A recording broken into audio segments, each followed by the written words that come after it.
Now, let's move on to the different strategies that you can use with this indicator.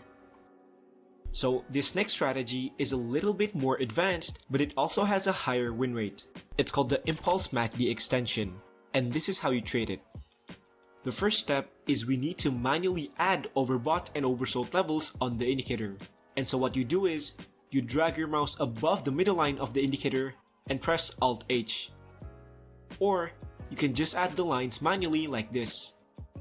And so this will be your overbought line. For your oversold line, you do the exact same thing, but in the opposite value. So this time, drag your mouse to below the middle line, and again, press Alt-H. Now you have your oversold line. So, the reason we apply these overbought and oversold levels to the indicator is because we want to make sure that we only take positions from crossovers that happen outside of these overbought or oversold levels, because this means that the price is overextended, and prices that are overextended will have a higher chance of making significant moves. Now, you may be wondering, how did I determine the exact placement of these lines? So here's how you do it. First, let's start with identifying the placement of our overbought line. So first, you want to zoom out. Now immediately, we can see that there are two types of crossovers that's happening. First are crossovers that happen further from the middle line, which are called the major crossovers. Next, we also have the smaller crossovers that are happening closer to the middle line, which are called the minor crossovers.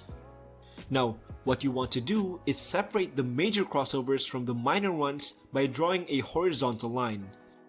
And so the minor crossovers should be contained below the line, and the major crossovers should be contained above the line. Again, the reason for this is because we only want to take positions from these major crossovers and ignore the minor ones. And so this will be your overbought line. Now for your oversold line, you want to place it in the opposite of your overbought line. So since your overbought line is at this value, I'm going to place it at the negative of that value. And so this will be your overbought and oversold levels. Now keep in mind, these values are not fixed. You can always adjust these lines depending on the crossover placements and also the different market conditions. So if you want to use this indicator on another pair, you would need to adjust new overbought and oversold levels based on the market conditions of that pair.